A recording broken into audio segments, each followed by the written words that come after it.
Today we're talking with Dan Gross, the host of our newest podcast on Outside in Music, Yeah, Extended Harmony. Dan, thanks for joining us today. my pleasure, Nick. Thanks for having me. Yeah, man, I'm glad you could make some time to chat, and I want our audience to get to know you and kind of your Hmm, story and what you're up to. So cool. why don't you give us, the 3-minute life story of Dan Gross and how you ended up talking to me today? Sure, cool. So I'll try to give the 3-minute version. So basically, throughout high school, middle school, high school, and everything, I played trombone and I picked up bass in college. So I ended up going to school in SUNY Oswego. I'm actually from Rochester, New York, Nick. That's where you went to school at Eastman. So Eastman's near and dear to my heart, as are all Eastman alums. So I grew up in Rochester. And anyone familiar with Rochester, I went to school in Pittsford, Sutherland, and I graduated from Sutherland, and then I went to SUNY Oswego, where I planned to major in sports broadcasting, but I took my first sports broadcasting class and realized that was not for me. So I kind of had to think about what I wanted to do. I really enjoyed playing music, so I ended up picking up a music major in school. I was doing a lot more arranging, composing, a lot more playing, and I decided to start writing papers or articles in our student paper, music articles in our student paper. And that was going really well, and I was really kind of intense in the music major, but I never had in mind that I wanted to be a performer as my career. I mean, I love playing, I love writing, and I doing all this kind of stuff, but I never wanted to be a performer. So I decided when I got out of school that, hey, I'm going to try to be a music journalist, and I had no concept of what that actually was. I couldn't tell you any music publications. I couldn't tell you anything that was involved, but I just decided to do it. And about 4 months out of school, I was doing a lot of traveling during the summer. I started freelancing with the Democrat and Chronicle, our local paper, and I became a volunteer DJ on Rochester's jazz station, Jazz 90.1. So from there, it's been a lot of different projects, keeping busy, trying to do new stuff, and like anything, being a freelancer, it's really up and down. You pick up a lot of skills, but a lot of things I do now, I freelance for the Eastman School of Music. Actually, I do mainly articles for them, but I do some photos and video as well. I obviously have this podcast with Outside in Music. I'm still on 90.1. I don't write as much for the DNC anymore. Still write for Eastman, and then kind of like my baby is the Rochester Indie Musician Spotlight. It's a web series that features interviews and performances from local musicians, and we're actually coming up on our 30th episode, so that's pretty exciting. Then in about a year, we've been able to put together almost 30 episodes. So the timing of this joining this podcast actually was really fortunate. I had just come off a really busy time for the Rochester Jazz Fest. I was doing a lot of stuff, and then I had 2 weeks of nothing to do. So your call came at the perfect time. That was really just I have something to do again. So that's how I ended up here. And if you want, I can talk a little bit about creating that first podcast. But if you want to move on to something else, that works too. No, yeah, I'd like to talk about that. I'm just curious personally, kind of, Yeah. if we just back up for a hmm second and just talk about. So you went to Pittsford, Sutherland, and I grew up in Rochester too. I went to Hilton High School. Oh, right. Yeah. And I'm just curious. So when you were in high school and you Yeah. were interested in music, and you said you didn't necessarily want to be a performer, what kind of, I feel like a lot of people get drawn into it from that angle only. So how did you kind of discover that there's more to the industry, that there's other things you can do to be involved with music, that's not just being on a stage and performing or being a freelancer as. Right. So I will quickly say that I think for me, even though I love music, I love playing music, I love being involved in everything. It's intrinsically hard for me. It's always something that I've had to really wrestle a lot with, and in that sense, I got a lot of joy out of it. It gave me purpose, trying to get better at it. So really, the sort of drive that I have that both made music frustrating and made me want to pursue it was the same thing, discovering this world of music journalism. And honestly, Nick, I was finding out about all this stuff on the fly. I took one official journalism class in broadcasting school. A lot of it was technical stuff or on-camera classes, and then I had my music major. So for me, it was all learning on the fly and learning how to make a niche for myself in Rochester, figuring out, okay, well, here, I'm looking here in WXXI, our great radio station and TV station, a PBS affiliate, used to have this show called, oh my gosh, I'm totally blanking on the name, so I'm not going to waste your time and try to figure it out. But we had this show where it was essentially what I'm doing now with the Rochester Indie Musician Spotlight. It was featuring little interviews, it was featuring performances with nice camera angles, great sound. And I started the Spotlight not having any sense, really. I mean, I'd seen Tiny Desk concerts before, I'd seen the occasional Paste magazine video, but I didn't really have a concept of what creating a web series was about. And that's how that started, because I just was looking around. I needed something to do. I needed something to fill out my portfolio other than just a couple music articles that I did in school. And so I found my own way. I spent a lot of time on YouTube trying to find other web series and stuff to draw inspiration from. And then in terms of writing, I started writing for the DNC. I mean, my background was just sort of in what you would, normal journalism isn't the right word, but the classic investigative journalism, if any minute background I had in that. And so I was writing music articles for the DNC, and I was learning more about downbeat, learning more about paste, cadence, jazz times, all about jazz. And I learned all of this on the fly. 2 years ago, I could not have told you anything about downbeat or what they did. So you're asking me how I learned about all this stuff. I'm one of these do-it-first kind of people. I just said I wanted to get my hands dirty. I wanted to do this project because Rochester needs this. I wanted to serve the community, and I found out about all this stuff from there. Nice. Well, that's awesome. And I think I might have played on a couple episodes of that PBS Rochester WXXI show. Yeah, I also can't remember. I know, it's killing me. It's killing me. You know what we'll do? I will look this up afterwards, and for you on my screen, I will put a nice little, let me see if I can line it up, a nice little subtitle shouting out XXI and the name of that show for you. Awesome, man. So tell me a little bit about how you got involved with working at the jazz station. I know that's kind of how we connected initially. Yeah. And I love those guys, and I've tried to stay in touch with them as I've moved along in my life. So how did you get involved? Speaking of things I didn't have a great sense of, I knew there was sort of a jazz station. I also didn't have any particular designs to be in radio or to be a multimedia guy. Nick, when I got out of school, I was going to be a writer. That's what I wanted to do. And I've acquired all these skills along the way, and I'm really glad I went to 90.1. But the timing of it was perfect. Chris Teal, actually, I believe, had my old slot before I went on. And then Derek Lucas, our station programmer, would occasionally fill in with Blue Note Mondays from 6 p.m. to 8 p.m. So when I contacted Rob Linton, the station manager, to find a slot or at least inquire or say what they needed, the slot was open. So we met for coffee one time. We exchanged a couple emails. I don't remember. I don't think I sent him any even portfolio and thing. Shout out to Rob. He saw a lot in me that I wanted to do it and I'd be suited for it.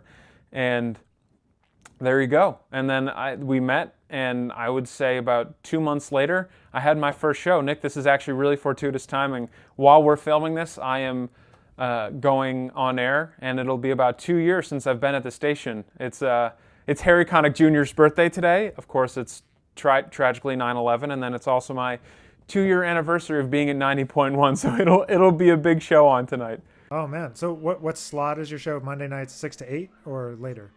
6 to 8 p.m. Yep. Cool. And what kind of stuff I know maybe you're going to focus on Harry Connick today, but what kind of stuff do you generally focus on? So I have a theme of the week set up, and originally when I went in there, I was like everyone else. I was really overwhelmed by the library, and I started off my first couple shows just kind of doing dudes I knew. And eventually I'd come up with other systems, trying to work in new stuff. But eventually I settled on this theme of the week format that's growing really well. So anyone who listens to 90.1 knows that we do half selections from our library, both instrumental and vocal, and then half everything new that has come into our library. And those might be re-releases, new albums, new compilations, or things that previously weren't in the library and were new to the station. So the theme of the week. So this week I'm doing one or two Harry Connick tunes, but before I remembered it was Harry Connick's birthday. Forgive me, Harry. I had a plan to do the music of Michael McNeil and the Buffalo Jazz Octet and some of their stuff, along with a blues artist who I wrote the liner notes for in his new album, Genesee Johnny, an album called Homegrown. So the theme of the week format works really well because I can, if it's an artist's birthday, I can focus on them. I do themes like great trumpet players. I will still occasionally do the Blue Note Mondays because you can never get enough of Rudy Van Gelder and his Blue Note Jazz. What works so well about the format is that 6 to 8 is a kind of unusual time slot. It's late drive time, so I can't be doing experimental stuff or a lot of ballads, but people also have it on during dinner. So what's nice about the format is it really encourages me to check out new stuff, but also find a balance with everything that I'm playing because it's such an unusual time, it's such an eclectic time that it allows me to both be balanced, do stuff that I love, and have the theme of the week programming. Nice. And, for me, 90.1 has always been super important. Like, I think literally my first gig ever was a show, like a live concert show that I did on before they moved to the new space. They were at the other high school. Were they at? No, they were at the middle school. The middle school. Right. Yeah, and now we're in Greece Olympia. Yeah. Yeah, so the station I hold near and dear to my heart. So I'm glad to hear that you're, having such a great time working there. Yeah, and you're a friend of the program, like you said, and we're very glad that you're doing well for yourself too. We all enjoy seeing it. So why don't you tell us a little bit more about the Indie Spotlight, and then we'll kind of shift over to the podcast. I'd love to hear what that looks like and where people can kind of check that out. Sure. So I'll give you the where to check it out first. And speaking of little liners, I'm going to line this up again right about here. I will put for you a link. So the easiest way really is dan-gross.com/spotlight, but I also have a YouTube page. If you search Rochester Indie Musician Spotlight, you can find it. And then it's also on my Facebook page, Dan Gross Music and Journalism. So that's where you can find it and watch new episodes. Actually, speaking of, this is actually great. So tomorrow I'm putting out an episode with our friend, Danny Zeman, who is moving to Switzerland for the Focus Year program. So we did an episode with him. So that's nice synergy there. We have a jazz episode coming out. So what the Rochester Indie Musician Spotlight looks like. So when we first did it, I had in mind to have it be all interview. And it would be about 22 to 30 minutes of just interview. I quickly realized that this was not very exciting, mainly because that's a lot of talking, and B, I was not a skilled enough interviewer yet to make it compelling. And so we kept experimenting with the format. The format we're out at now, well, I should say this, the format evolved to where it used to be half interview, half performance. So I try to be about 10, 15 interview and then 10, 15 of performance. So it's usually 2 or 3 songs from the artist. And we'd do the occasional, what we called Spotlight Live episodes, where it'd be about 15 minutes of interview, but anywhere between 40 to 50 minutes of music. So we'd actually be almost doing a concert film. And the format now is going to be the regular format. So each taping is like a show. You'd go, just like you would go to show, it's like you're going to a concert, but you get a little 10-minute interview, and then you get a short set, but the whole thing, usually runs about an hour and 15. Right, as a live event, and then the taped episode will come out either a week after or 2 weeks after, depending on what our schedule is and a little bit on what the artist needs as well. So what it looks like, it's a 3-camera setup. So actually one of the cameras that I'm shooting my video on is one in the fleet. I have 2 people who volunteer their time, a gal named Stacy Barron, who actually played piano at my senior recital, and Jason Tebow, who I actually work for. He runs his own one-man commercial TV show. He puts out about 6 to 8 episodes a year. I work for him, and then he volunteers his time with me. And it's 3 cameras. I'm my own audio engineer as well. I just converted to using lavalier mics for the interview, and then I usually do some mix of field recording and more direct isolated recording as well. So it's a pretty good package. It's a low budget thing. We just got our biggest sponsor, Row Photo, Thanks so much, Roe, for coming on as a sponsor. And then we also have partnered with Bop Shop Records, where we do most of our filming. Best vinyl store in Rochester, and then we also film some episodes at Bernunzio Uptown Music, which is a great venue, and they're a great sponsor for us too. So it's cool. You get to see, it's a little Tiny Desk-ish, because you see these bands and these more eclectic, not always performance space type of venues. You get a little bit of interview. You learn about the musician. You learn about their process, and you learn something from it. And the show for us, it's a great creative outlet. Obviously, for me, it's a way to give back to the community. It's a way to do something for the Rochester music scene. And considering I make no money off of it, it looks pretty darn good. Thanks, man. Appreciate it. Almost, yeah. Well, I think I have to do a number, and I have to decide whether not to do spotlight specials. So we usually do 10 to 12 sort of regularly scheduled episodes, and then spotlight specials. Those are kind of fun because they're loose. I film in a t-shirt as opposed to my monkey suit, and then we kind of throw it together and we put it out whenever. So I have to decide whether or not I'm going to count the 30 with the spotlight specials or not. So I'll keep you up to date on what one that actually is, because I have to count it.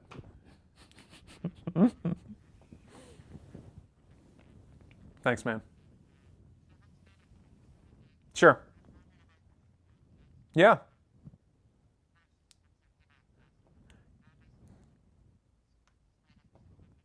Mm-hmm. So extended harmony, the idea of it, so for those who, I'm going to fill the audience in on the backstory. So like I said, Nick called me this past summer and said, hey, I want you to make a podcast and I want you to come up with it. So after a couple initial phone calls, we decided on this format where it would be interviewing artists who write original music. And we decided on this, to be frank, because we didn't want to deal with any sort of licensing things, which can be quite a headache. So we wanted to do that for that reason. But the other thing is that's where a lot of the great art is. I mean, there's still some amazing interpreters of the standards. I mean, Danny Zeman's one of them. I love hearing him play standards, and there are a lot of great groups out there who do great standards records. But we decided on original music because a lot of young people in particular are writing great new original music now. And the nice part about that is you can, when you learn about someone and you get to know their history and what they're involved in, you can kind of hear that in their original music too.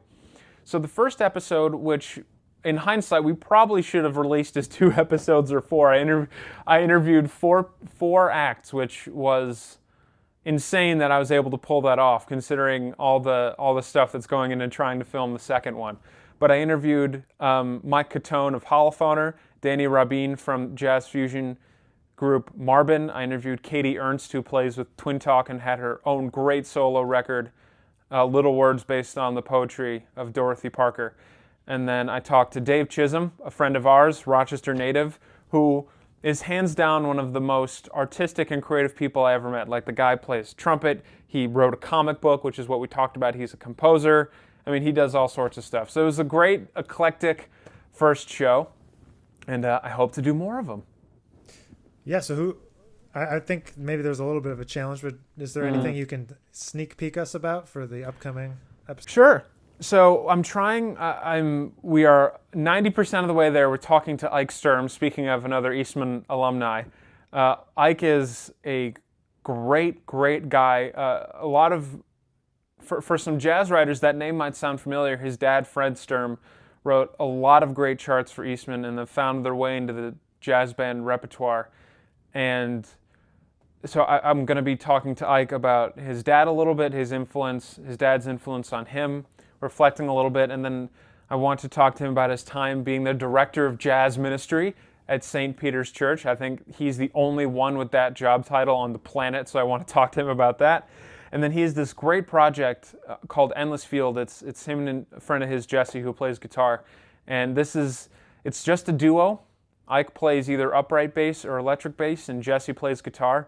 And their sounds are inspired by nature. Ike holds nature near and dear to his heart. He got that from his dad. And I thought it'd be kind of an interesting thing. It's a contemporary group. It's not a standards group. It's not old-fashioned by any means, but it's something a little more earthy, and it's something maybe a little less ethereal compared to some other stuff. So it'll be a nice, grounded episode, and Ike's a great guy. I'm looking forward to talk to him. Awesome. Yeah, love Ike, and he's curated an amazing series over there at St. Peter's for sure. Yeah, it's always a pleasure to play over there. Awesome. So, Dan, is there anything else that you want to mention to our listeners about the show, about your shows, about where they can find more about you? So the dan-gross.com is a great spotlight, that great section, for you to find out what I'm doing and to keep up with everything. And then you can find my link to the Facebook page there. And before I go, Nick, I want to give a shout out to you and Outside Ed Music. You guys are doing a lot of hustle. You're doing some great stuff, and I'm just so happy to be a part of it. And that honestly, that you gave me the opportunity to create something new and share it with more people. It really means a lot to me. So I'm just very happy and very grateful to be here. Well, the pleasure is mine, and I'm really glad you're on board, man. And thanks for taking some time to chat with us today. All right, my pleasure, man.